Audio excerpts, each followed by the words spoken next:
Squadron. The galaxy's finest.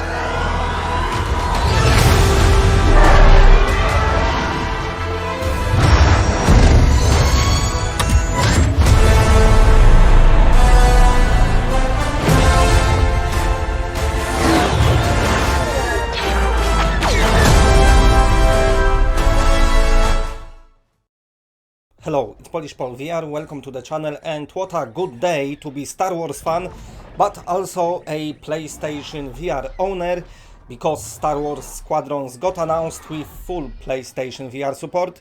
There was some rumors talking about it yesterday and week before there was some leaks, but now we know everything, it's all set in stone. So, I'm gonna tell you all about it. Release date, price, pre-orders and, gameplay, everything you need to know is in this video. So, let's just jump into it. First of all, of course, some important questions you're probably gonna have.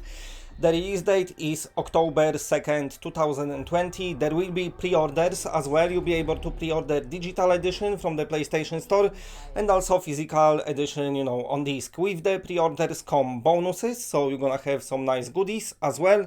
And of course, while we're there and speaking about the money, the price of the game is $39.99. And also, while we're speaking about the money, this is the game from Electronic Arts, so we have to speak about microtransactions. Will there be any? Will there be something what's gonna do your head in and keep asking you to spend money? And listen, the answer thankfully is no. The press release says you'll be able to earn rewards and extra stuff for the game, but that's gonna be solely through the gameplay. They very emphasizing on solely. So no microtransactions, at least at the release, seems like it. So very nice, looks like Electronic Arts kind of getting better, getting hang of things. Also, I must say what I like about this game is they keeping it simple, there is no bullshit, just you in your ship, in the space, fighting. And that's what we want to see. Speaking about the fighting, there will be multiplayer and single player campaign, but let's speak about the multiplayer first. There will be 5 versus 5 fights, and in those fights you'll be able to squad up with your friends if you want.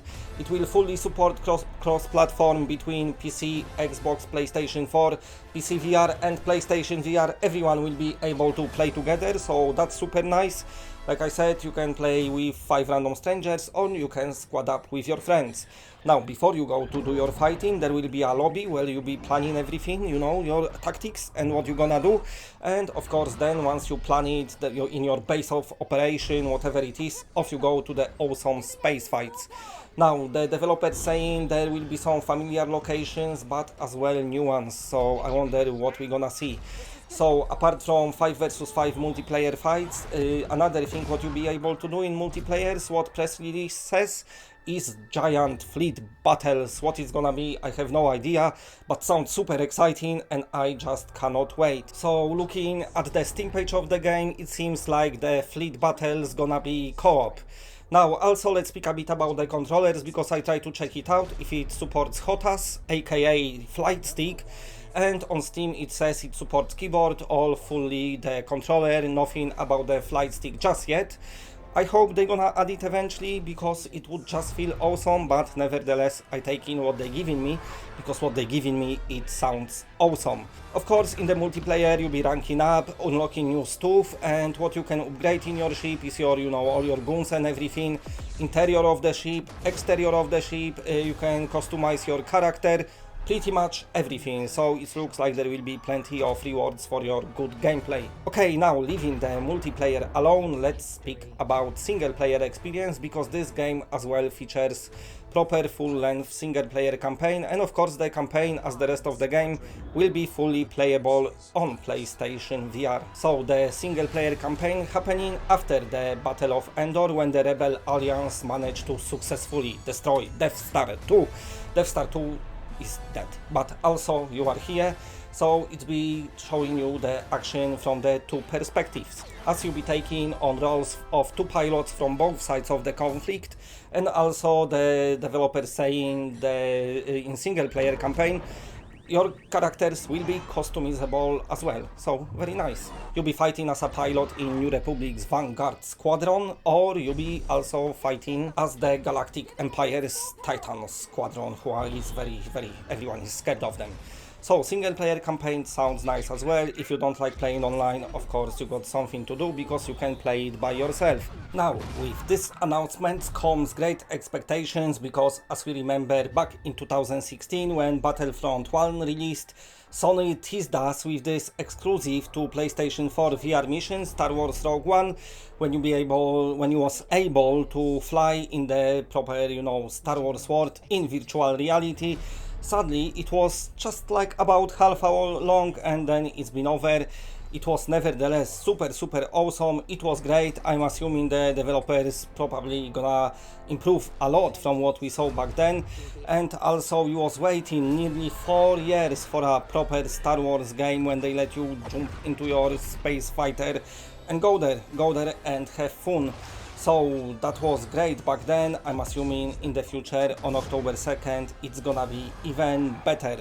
And of course, I know some of you might think, okay, but October is too far away, I need some Star Wars now. Don't forget, Star Wars Vader Immortal is just around the corner. It's coming out this summer. I don't know the release date. My best guess is gonna be like somewhere in July. Of course, in Vader Immortal, it's more of an experience, let you feel like you are in a Star Wars movie. It's a very nice experience. I played it on PC. I definitely enjoyed it, using lightsabers, do some stuff, climbing and stuff, and just being in Star Wars world, seeing Darth Vader. He's been quite intimidating. But this is a completely different beast because this is a proper full-fledged game in VR.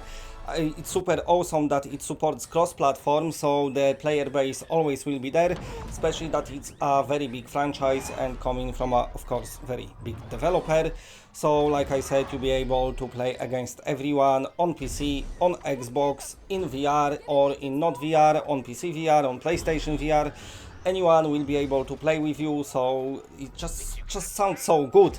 I cannot wait to see any more of it. And on 18th of June, this Thursday at 4 AM Pacific time, there will be revealing the gameplay of this game, so make sure you tune in to my channel because I'll be streaming it live and giving you my live reactions, and we can just all watch it together and check out what this Star Wars game is all about. As of now, for me, they're doing everything right. I'm glad they don't have any microtransactions.